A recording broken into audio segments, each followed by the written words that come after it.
Apa ini? Oh, di kos saya punya speaker.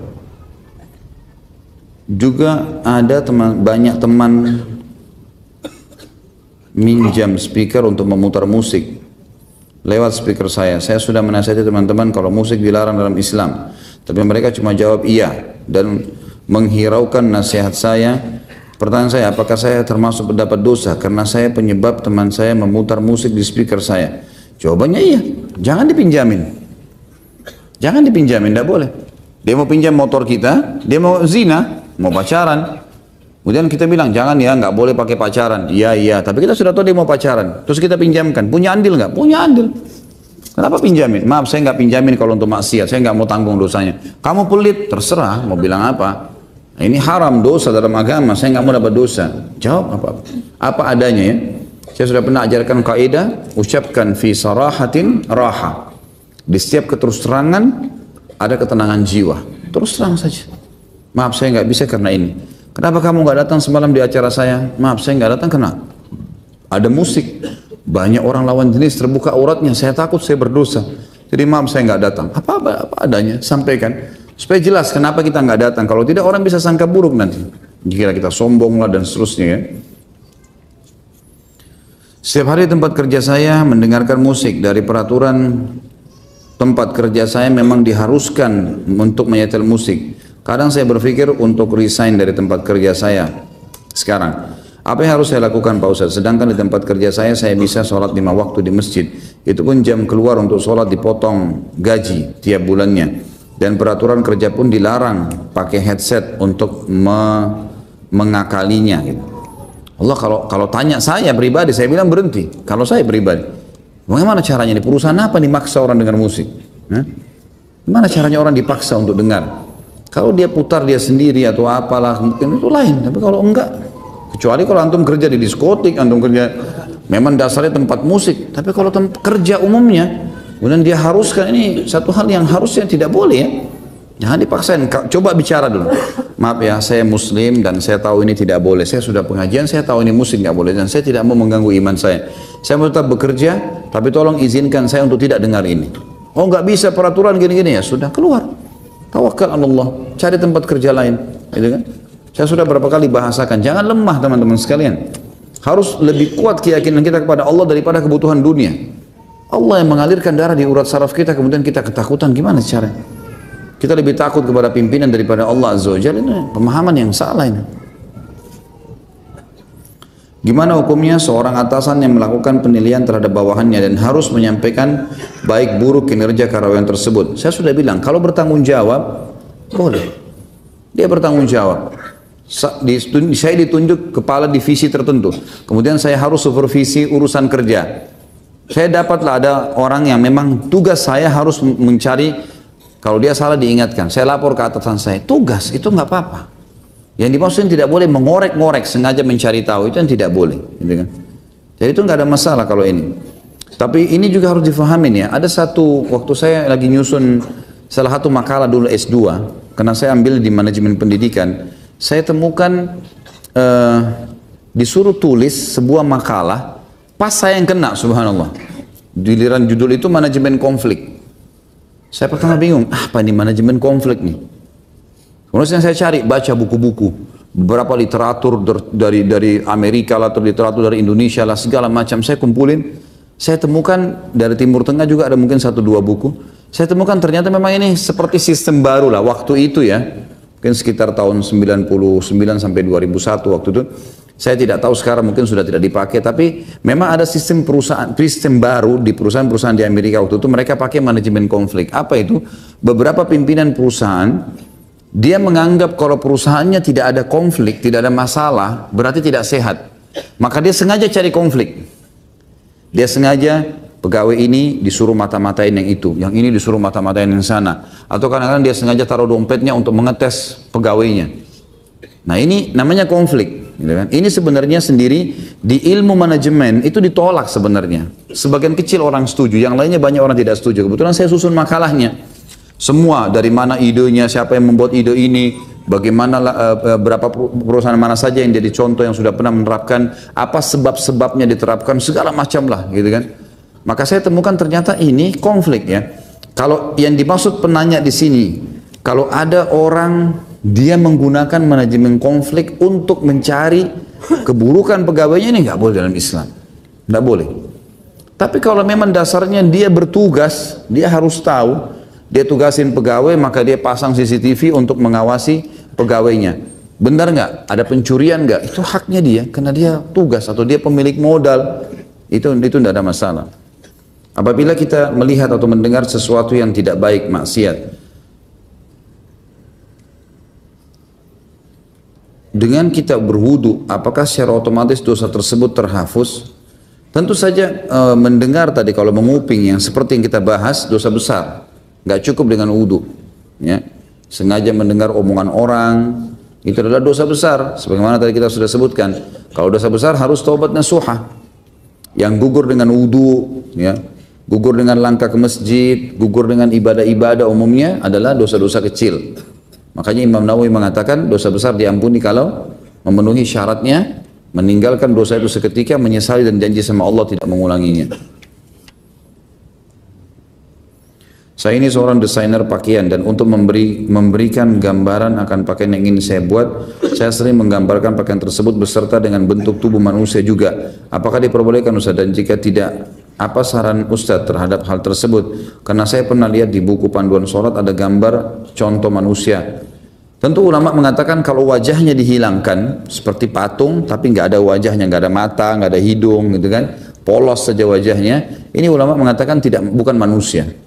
Hanya berbentuk saja, tangan untuk meletakkan baju itu masih dibolehkan. Makanya di beberapa buku sifat sholat itu memang wajahnya dihapus kan. Kalau ada wajah berarti sudah lengkap seperti manusia, itu tidak dibolehkan. Allahu a'lam. Tentu saran saya, kalau saya saran pribadi, kalau memang bisa kita gambar baju itu tanpa harus ada bentuk badan, atau cuma sekedar orat-orat memang dibentukkan seperti ada tangannya segala, tapi tidak, kepala pokoknya bagian wajah dihapus aja, tidak ada. Gitu kan? Kecuali memang kita harus buat surban atau mungkin jilbabnya ada garisan wajah tapi tidak ada mata, semua itu sudah cukup. Allahu a'lam, itu saran saya begitu, karena saya yang ditanya jadi saya jawab ya.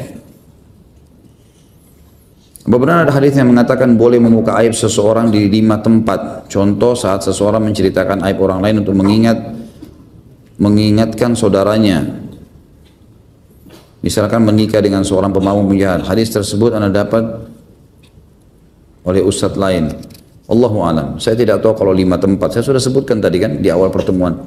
Ada 4 keadaan di mana tidak termasuk ghibah. Bagaimana jika kita tidak sengaja mendengar omongan atau obrolan orang di tempat yang kita tidak bisa menghindar? Contoh kamar mandi, kita sedang mandi. Dan bagaimana jika ada teman saya berusaha curhat namun saya tidak mendengarkan dia, tetap bicara dan terdengar. Ya. Tentu kalau darurat kita tidak bisa menghindar kayak di kamar mandi kemudian orang lagi cerita, ya kita selesaikan hajat kita kemudian kita keluar, gitu kan? Kita keluar. Itu lebih baik. Kalau misalnya pun ada orang yang ini ngobrol di kamar mandi, ini satu hal yang aneh ya. Bagaimana caranya dia ngobrol? Ini kan yang kita ngobrol antara 2 orang. Atau dia lagi telepon, dia nasihatin, Pak ini kamar mandi Pak, jangan ngobrol, telepon. Kita bilang bisa saja, kita nasihatin, teruskan gitu kan. Kalau tidak ribut atau apa dibahasakan. Kalau enggak kita selesaikan hajat kita pergi, itu lebih baik. Kalau kalau kita sedang berhadapan dengan sesuatu yang menjerumuskan kita pada dosa, tugas kita tinggalkan. Teman ini tetap mau ngomong, tinggalkan aja. Saya nggak bisa dengar nih.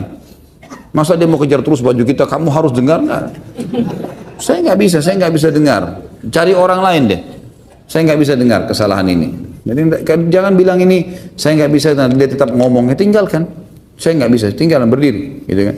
Sampai Nabi SAW pun disebutkan dalam ayat Al-Quran, kalau seandainya ada orang yang sedang membicarakan sebuah dosa, ghibah, gunjing, kemudian fitnah dan seterusnya, kata Allah SWT, suruh berdiri Nabi SAW, hatta yakhudu fi hadithin ghairi, sampai mereka ubah pembicaraan mereka. Tidak boleh duduk di situ. Jadi kita tinggalkan memang.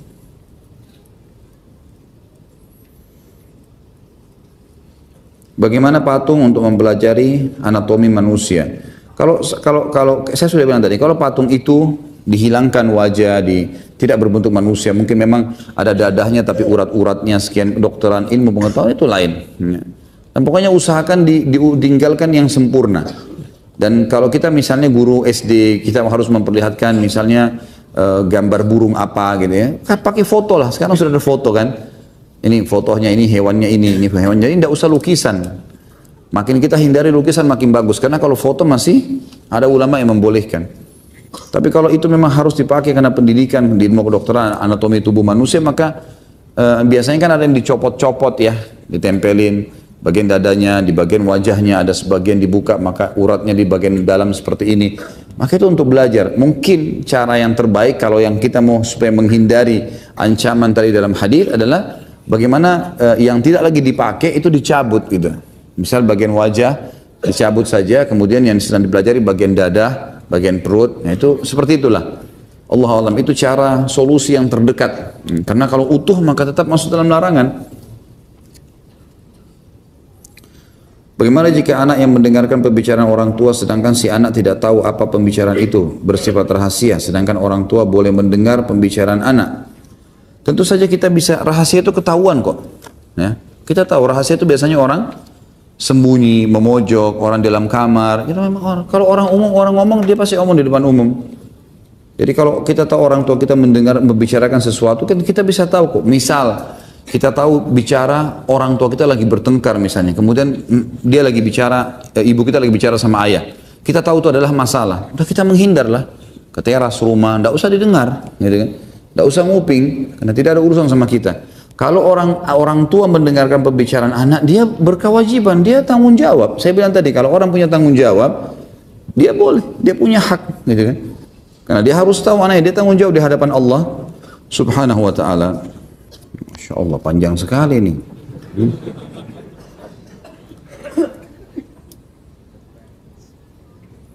Ya, ini curhat masalah rumah tangga ya.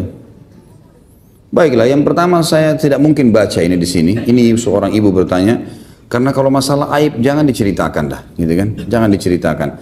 Ini kalaupun bertanya dengan cara bukan di depan umum. Dan saya terus terang melihat, saya sarankan diri saya dan juga teman-teman dai, kalau ada curhat seperti ini jangan dibaca. Si fulan, atau misal dia bilang saya pernah berzina, saya sudah tobat, saya pernah mabuk. Ini semua nggak usah disebut teman-teman. To the point. Saya tidak khusyuk dalam sholat. Kadang-kadang begitu ya, saya dulu pemabuk, saya dulu pezina, sekarang saya tidak khusyuk, apakah memang itu ada hubungannya? Tidak usah dijawab itu, tidak usah ditanya itu. Saya sekarang tidak khusyuk dalam sholat. Apa sarannya Ustaz? Nanti Ustaz baca. Coba istighfar, mungkin ada dosa di masa lalu, coba ini, coba itu. Jadi tidak usah sebutkan aib. Masalah kasus menghadapi rumah tangga, saya tentu kita doakan di sini semoga ibu ini yang bertanya dan seluruh muslimin yang punya masalah rumah tangga diselesaikan oleh Allah Subhanahu wa Ta'ala. Itu yang pertama. Yang kedua, saya sarankan selalu kembali ke hukum Allah, karena hukum Allah tidak akan salah. Sebaik-baik panduan adalah hukum Allah, gitu kan? Siapa yang salah di antara suami istri, dia harus minta maaf. Siapa yang benar, dia memaafkan. Nah, yang begitu. Ya, manusia bisa berbuat salah. Itu yang kedua. Kita sudah doakan tadi yang pertama. Yang kedua adalah bagaimana dia bisa berbesar hati, lapang dada. Kalau dia benar, dia maafkan. Kalau dia salah, dia meminta maaf. Yang ketiga, dia coba menghilangkan bekas daripada perbuatannya. Karena gini, semua teman-teman punya bekas. Kita habis makan, ada bekas makan kan? Masih terasa di tenggorokan, terasa kenyang, ada minum, bekas minum ada. Kita tuangkan air di meja ini, kalau kita angkat saja gelasnya, di sini ada bekas airnya. Kalau mau bagus, harus bersih, diangkat sumber masalah, dibersihkan bekasnya. Kalau masih ingat saya pernah kasih contoh, kalau ada orang lewat di depan rumah kita, kita tidak sengaja membuang air, tidak niat untuk mengenakan dia, tapi kita buang, dia lewat pas kena.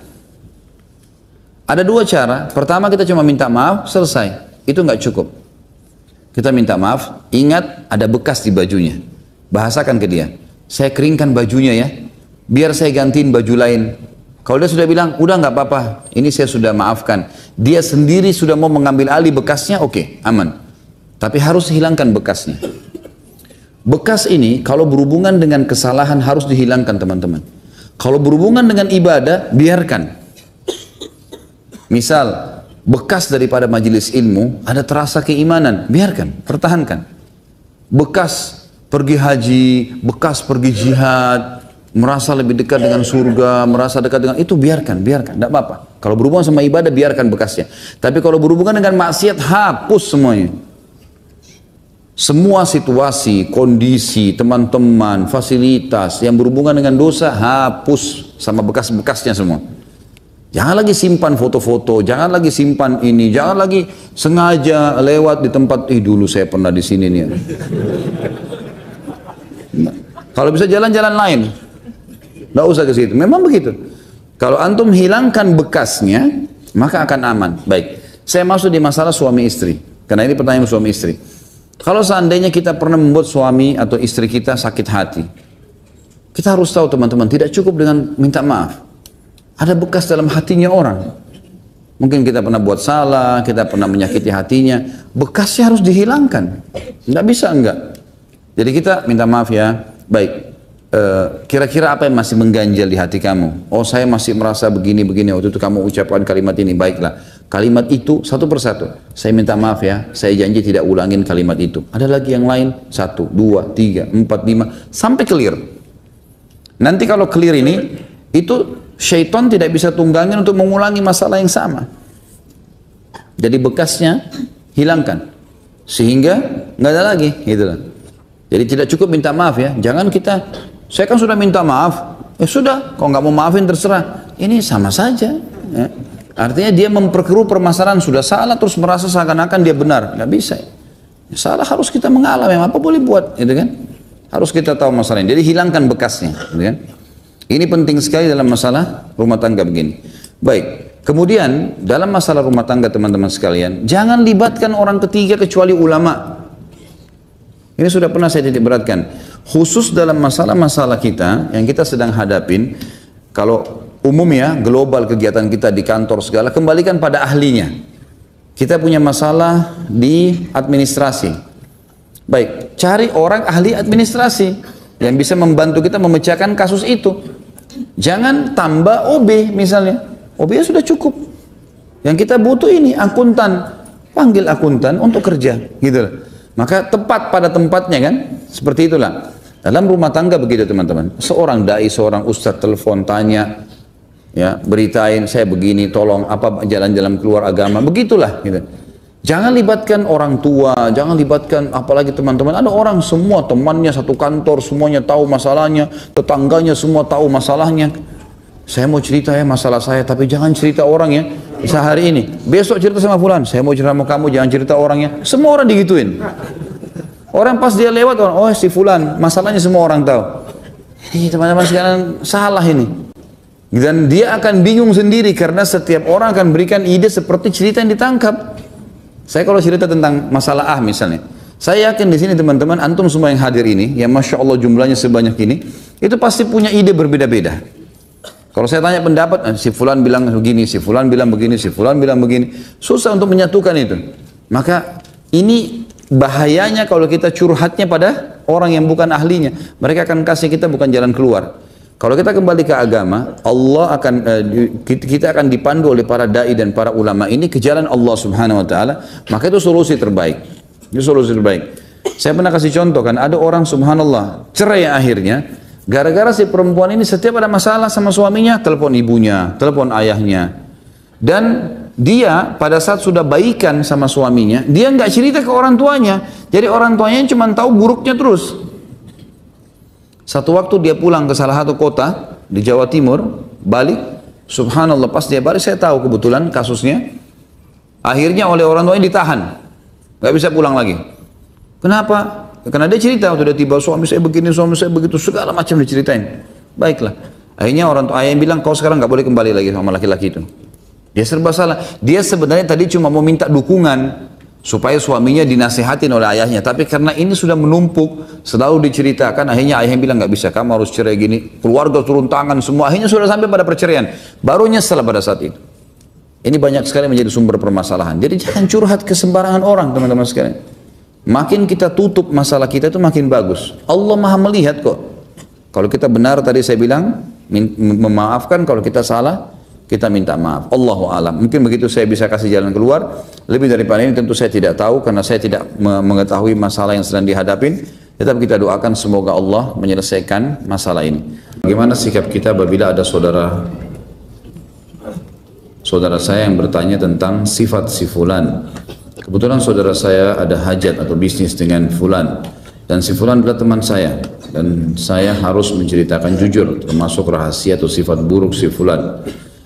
Tentu ini pernah kita jelaskan ya di masalah tidak termasuk dalam ghibah kalau 4 hal. Tidak termasuk menceritakan aib orang lain kalau dalam 4 hal. Yang pertama istifta, meminta fatwa, dan ini murni meminta fatwa, tidak ada tujuan lain.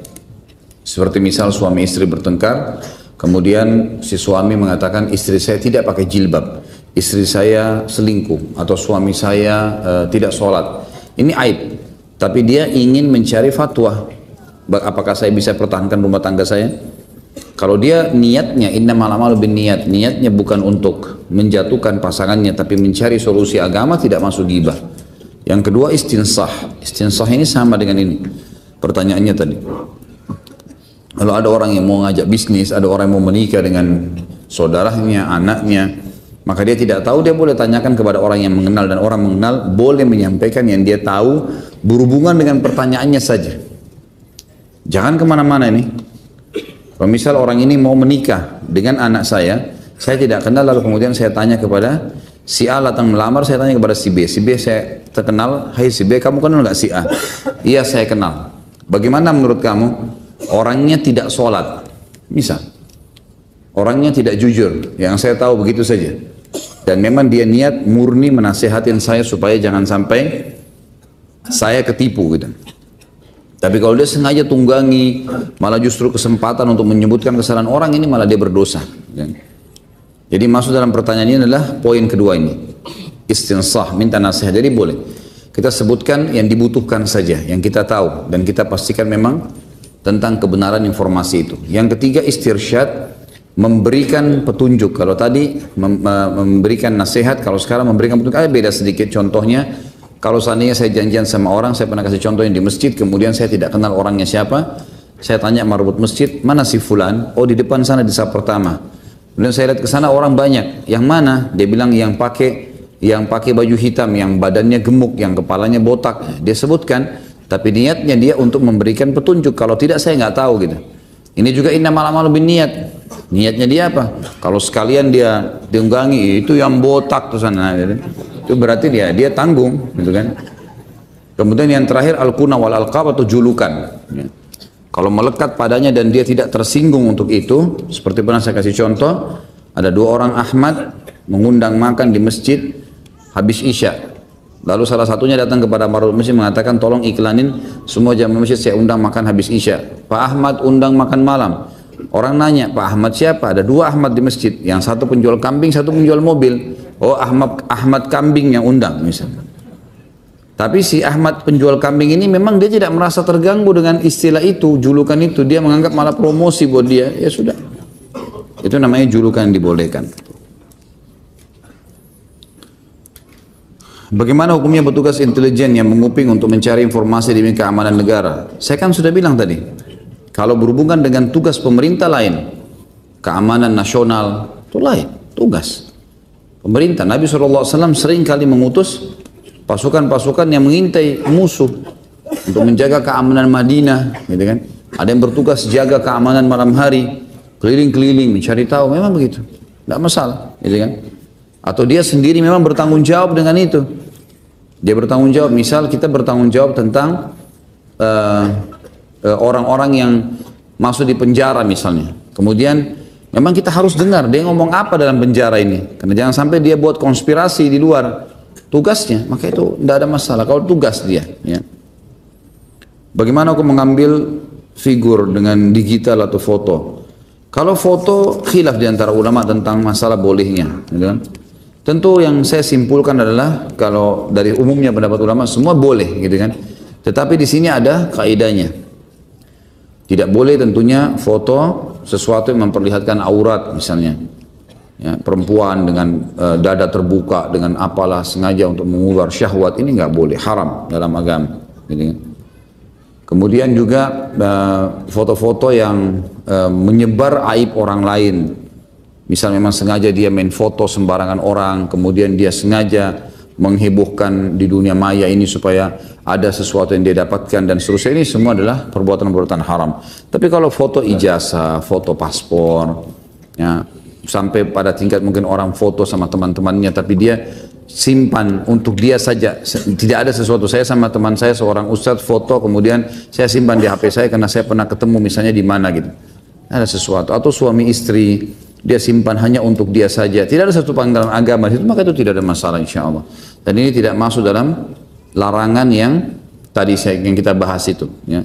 Yang maksud itu patung, ya, lukisan. Orang memang sengaja melukis wajah karena foto itu di antara pendapat Syekh Utsaimin rahimahullah, beliau mengatakan seperti saja orang melihat dirinya di kaca, karena sama seperti di kaca itu pantul seperti itu. Dan sekarang sudah umum pendapat ulama tentang masalah itu, cuma memang jangan disalahgunakan, gitu kan. Ada orang masya Allah semua difoto, apa saja lihat foto sana, foto sini, foto sana, ada gunanya, hanya kelihatan auratnya orang atau habis waktunya untuk itu, gitu kan. Ada orang pernah, subhanallah, karena banyaknya orang masuk Masjid Nabawi semua pakai foto sana sini. Syekh Hudzaifah pernah hafizahullah, beliau istirahat Imam Masjid Nabawi langsung menegur tuh. Beliau langsung pegang mic habis salat lalu beliau mengingatkan, hai muslimin, bertakwalah kepada Allah. Ini masjid Rasulullah SAW. Apa ini cuplak-cuplik foto-foto sana sini sembarangan, gitu kan. Mungkin satu foto melihat karena bagus kubahnya, mungkin dua, tapi orang semuanya, gitu. Orang-orang pun difoto semua, polisinya difoto semua, untuk apa? Hah? Sesuatu yang tidak perlu.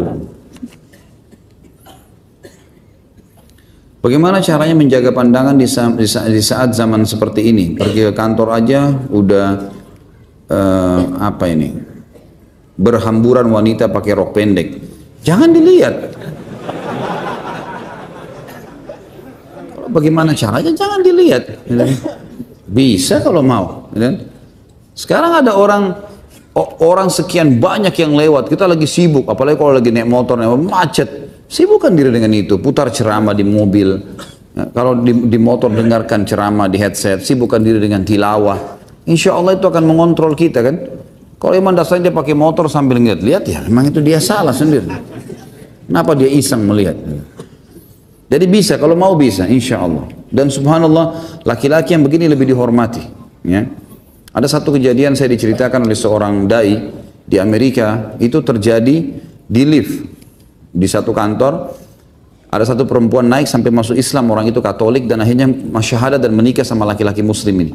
Umumnya perempuan kalau sudah di lift berdua sama laki-laki paling sedikit diisengin, gitu kan. Mungkin digoda dengan kata-kata dan seterusnya. Ada satu Muslim, dia rupanya sudah ikut pengajian di sana, gitu kan. Kemudian dia satu lift dan ini lantainya jauh, lantai ke 50 sekian. Nggak ada orang juga naik, liftnya tidak berhenti. Ini perempuan sudah merasa ketakutan, tapi dia heran, kok laki-laki ini melihat ke bawah terus, gitu kan. Sampai keluar di lift itu, kebetulan lantainya sama. Waktu sudah keluar pun, perempuan ini rupanya diam-diam liatin laki-laki ini keluar, kemudian dia bicara sama resepsinya, ada perempuan juga, dia tidak lihat sambil melihat ke arah meja, lalu dia bertanya, di mana ini, di mana itu, selalu gitu, pandangan ditujukan. Dia penasaran, dia datang sama dia tanya, kenapa anda tundukkan mata? Kenapa tidak melihat ke saya, tidak melihat ke orang ini? Penasaran, dia tanya.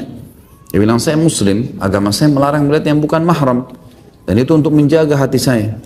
Dia bilang, apa benar itu ajaran agama kamu? Iya. Bisa terangkan itu agama kamu apa? Diterangkanlah, akhirnya tertarik masuk Islam dan menikah sama orang ini. Gara-gara dia guddul basar. Gitu kan? Jadi itu di wilayah yang jelas-jelas lebih bebas dari Indonesia. Bisa orang lakukan. Asal mau insya Allah bisa. Tadi disebutkan menggambar orang tidak boleh. Sejauh mana batasan hukum ini? Apakah seorang komikus juga tidak boleh? Apakah pekerjaannya haram? Padahal karakter yang biasa digambar tidak ada kemiripan dengan manusia asli. Contoh komik Naruto. Apalah semua namanya di sini. Tentu teman-teman sekalian, bagi yang sudah hadir di majelis ilmu, mestinya sudah paham. Ganti profesi. Kalau biasa begini, gambar-gambar, ganti profesi yang lain. Tulislah sesuatu yang bermanfaat, gitu kan? Alihkan ke tulisan, alihkan kepada hal yang betul-betul real. Kalau ini Naruto lah, Dragon Ball lah, apalah semuanya. Apa manfaatnya? Tidak ada manfaatnya sama sekali. Dan saya sudah pernah bilang teman-teman, yang paling banyak mendangkalkan generasi umat Islam dari akidahnya justru ini.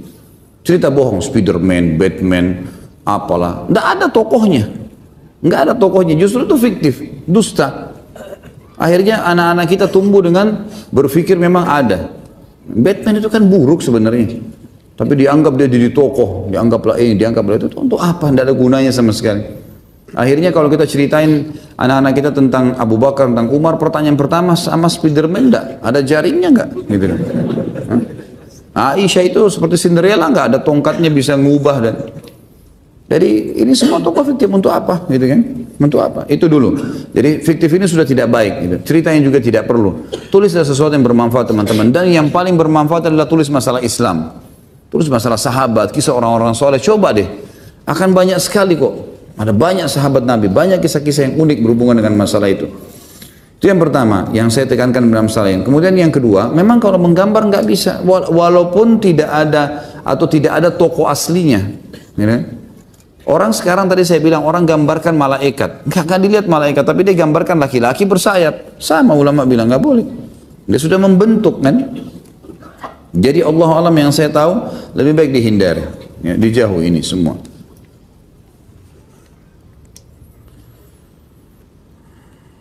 Haruskah kita menundukkan pandangan apabila menonton TV atau membaca majalah? Kalau anak naik motor, anak menundukkan pandangan, anak takut nabrak Ustaz.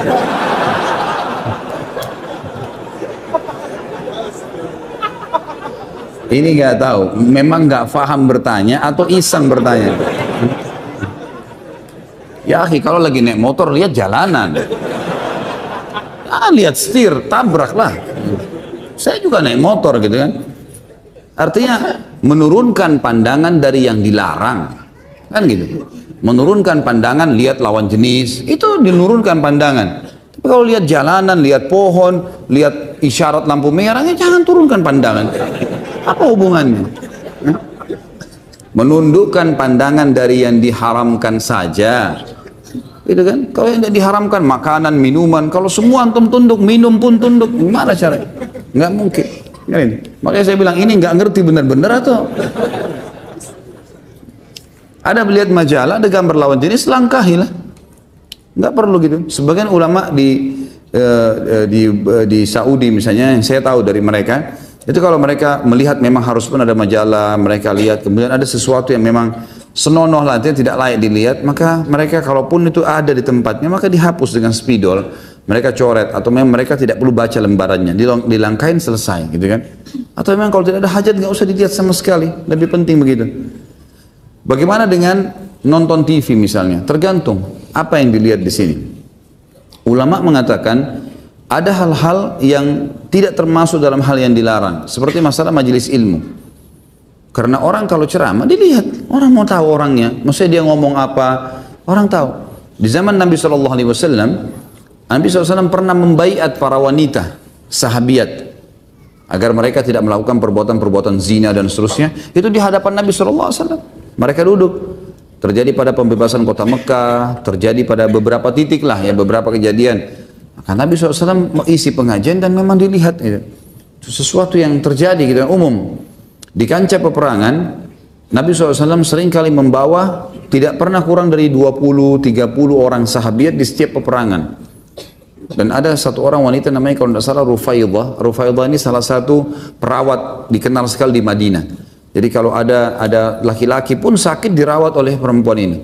Jadi mereka mengobati luka-luka para mujahidin. Nah ini keadaan-keadaan diistifnakan namanya, dikecualikan. Karena memang Nabi SAW membolehkan itu. Dalam majelis ilmu atau dalam pengobatan itu lain. Sekarang ada perempuan mau melahirkan, tidak ada dokter kecuali laki-laki. Maka laki-laki itu harus membantu dia melahirkan. Dia harus lihat auratnya. Itu darurat pengobatan. Beda hukumnya, gitu kan? Beda, ini beda. Kalau ada perempuan, alhamdulillah lebih baik. Tapi kalau nggak ada, gimana caranya? Ini sudah fatwa umumnya ulama, gitu kan? Jadi memang ada keadaan-keadaan tertentu yang tidak boleh khalwat berdua, itu lain. Sekarang ada ustadz duduk berdua sama satu orang jamaahnya perempuan, konsultasi nggak boleh. Kalau bukan tempat umum boleh. Kalau berdua nggak boleh. Kalau umum misalnya terus ada orang bertanya begini, itu lain. Hukumnya masih umum. Tapi kalau khalwat berdua haram, nggak boleh, jelas. Jadi ini ada pengecualian seperti itu. Ya, sama halnya kalau di TV orang lagi ceramah kita tonton, yaitu nonton ceramah gitu kan. Itu adalah insya Allah baik dan juga dijaga. Kalau kita merasa memang melihat itu adalah bisa merusak hati kita, jangan dilihat gitu kan. Dengar cukup dengar gitu kan, itu sudah cukup.